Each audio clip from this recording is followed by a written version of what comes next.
Hola amigos de Lima, soy Emiliano Seca, autor de este libro, El humo, la patria o la tumba. Una historia que habla de un juicio que se llevó a cabo en 2010, que empezó en el año 2010 entre Uruguay y la tabacalera Philip Morris. Es una historia que habla del ocultamiento, de la mentira, del deseo, de la política y de la defensa de la soberanía de los estados y también de las discusiones sobre la soberanía personal, sobre el terreno personal de cada uno. Es una historia que yo conocí en mi trabajo como periodista, que me atrajo y que me tuvo muchos años investigando, escribiendo y que finalmente podrán leer en este libro que voy a presentar mañana. Cuéntale un poco a la gente, Emiliano, se ha denominado el juicio como David contra Goliat. Cuéntale un poco cómo inició todo, las circunstancias alrededor del inicio de esta demanda. ¿Qué inició todo? Bueno, el inicio de la demanda se da porque Uruguay aplicó políticas que todavía aplica y que no aplica ningún estado en el mundo. Ningún otro estado tiene las políticas que hicieron que Philip Morris decidiera llevar a Uruguay a un tribunal internacional, a un juicio internacional.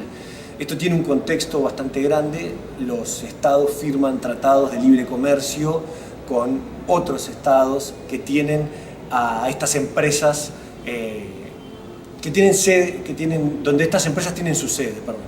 Y básicamente esos tratados obligan que ante un conflicto puedan ser llevados a un pleito internacional. Eso fue lo que pasó con Uruguay. Philip Morris no estuvo de acuerdo con algunas políticas que aplicó el Estado uruguayo y decidió llevarlo a un juicio internacional que se llevó a cabo en Estados Unidos, un arbitraje. Ese arbitraje es el que duró 5 años, se lo denomina David contra Goliat en el derecho. Eso es una figura que hoy se enseña en las universidades cuando se habla de este caso, primero porque es un leading case, porque es la primera vez que una tabacalera decidió llevar a un Estado a un tribunal internacional y es la primera vez que se discuten este tipo de políticas de salud pública.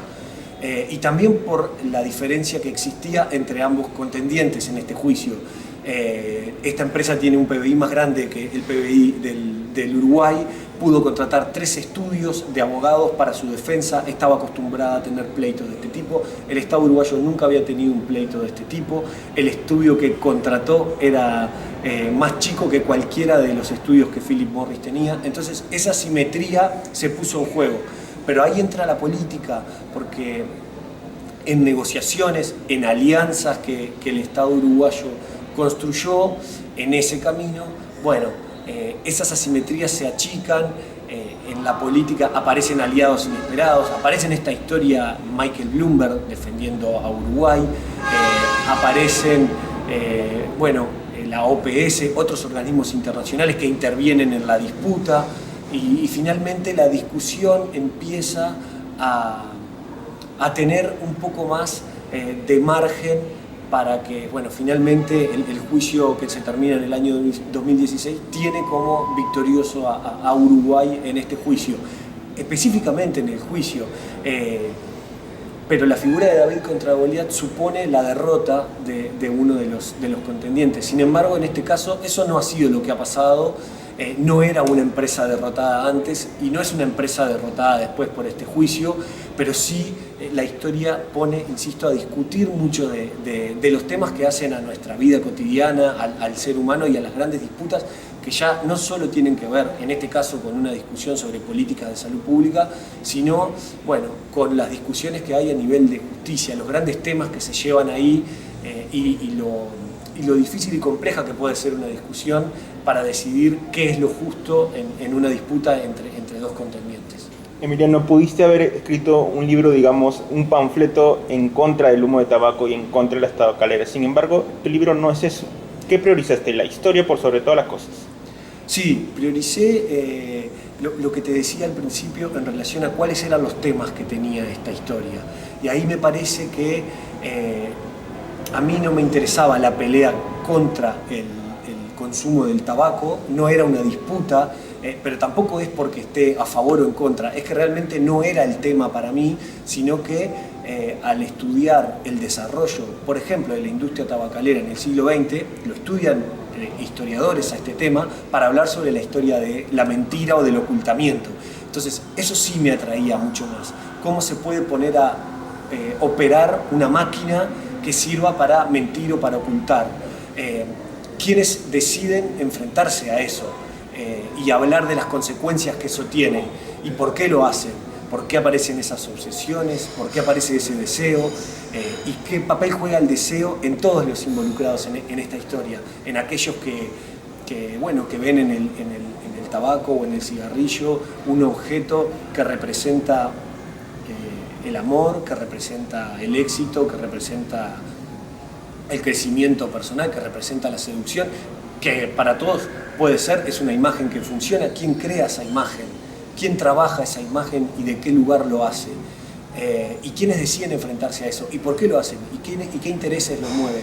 Y cuando alguien se enfrenta a una industria como esta, ¿lo hace como un héroe solitario o a veces hay otras industrias poderosas que están detrás? Porque en esto que hablábamos de las asimetrías, bueno, también hay grandes industrias, por ejemplo la industria farmacéutica, que ha financiado organismos que dan pelea en contra del tabaco o que estudian las consecuencias y que generan medicamentos para, por ejemplo, que las personas puedan dejar de fumar, para tratar el tabaquismo.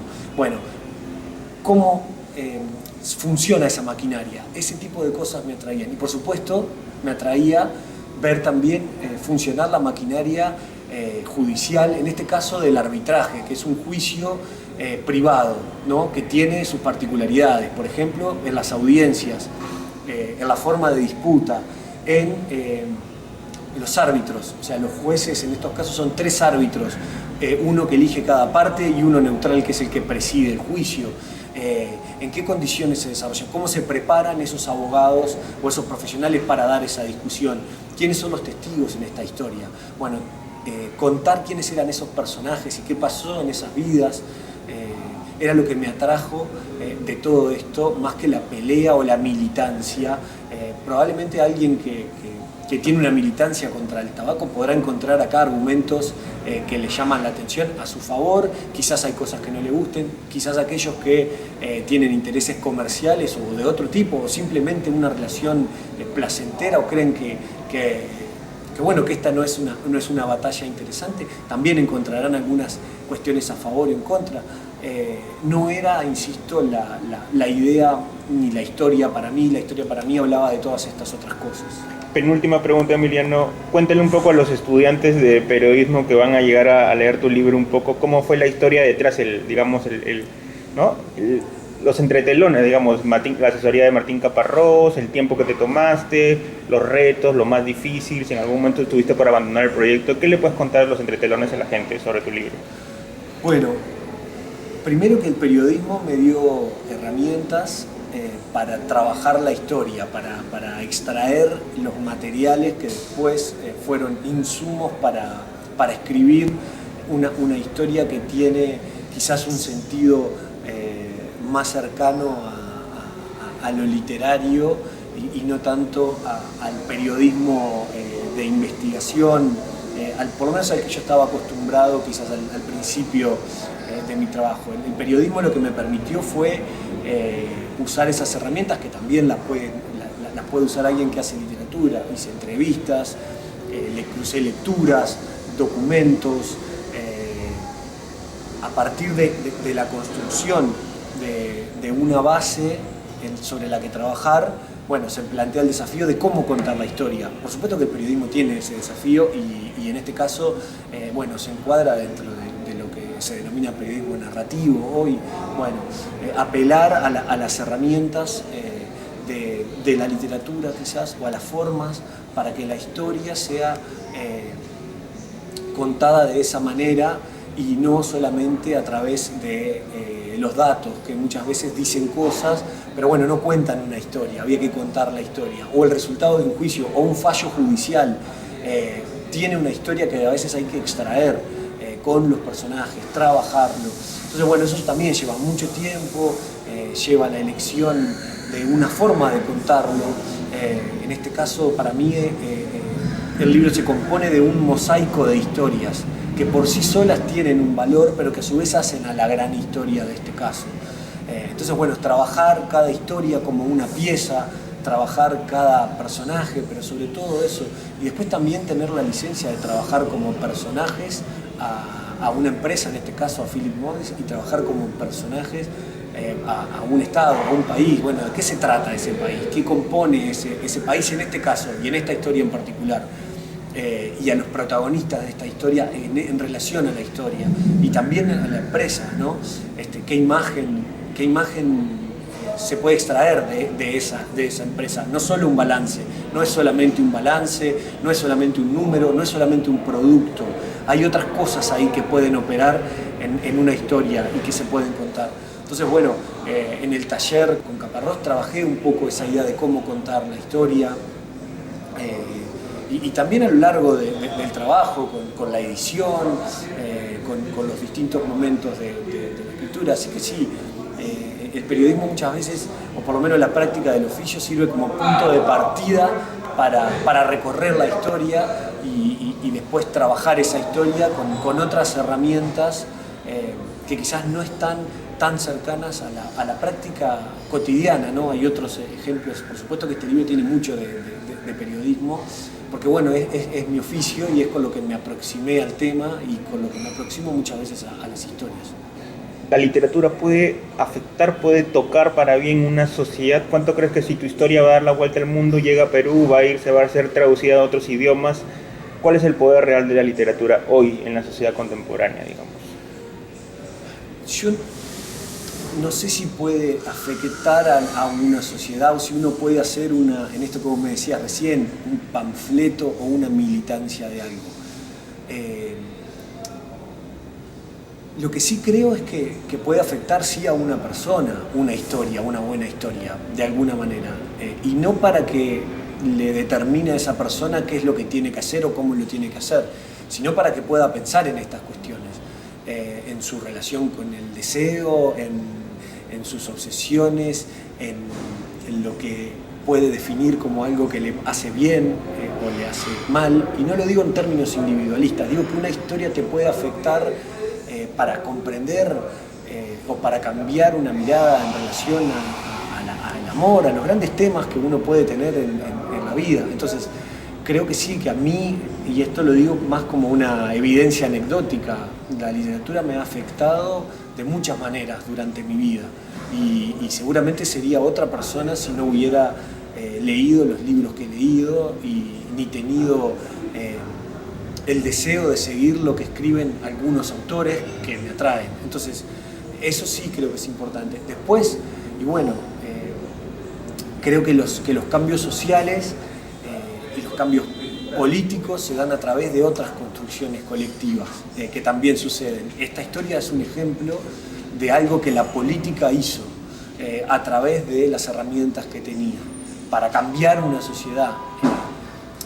Saliendo de la anécdota específica de lo que hablamos y del caso, ¿no? Pero que una sociedad decida dejar de un momento a otro de fumar en los espacios cerrados, bueno, tiene una discusión atrás. No es que alguien lo determina en un momento en una sociedad democrática, en el funcionamiento de una república.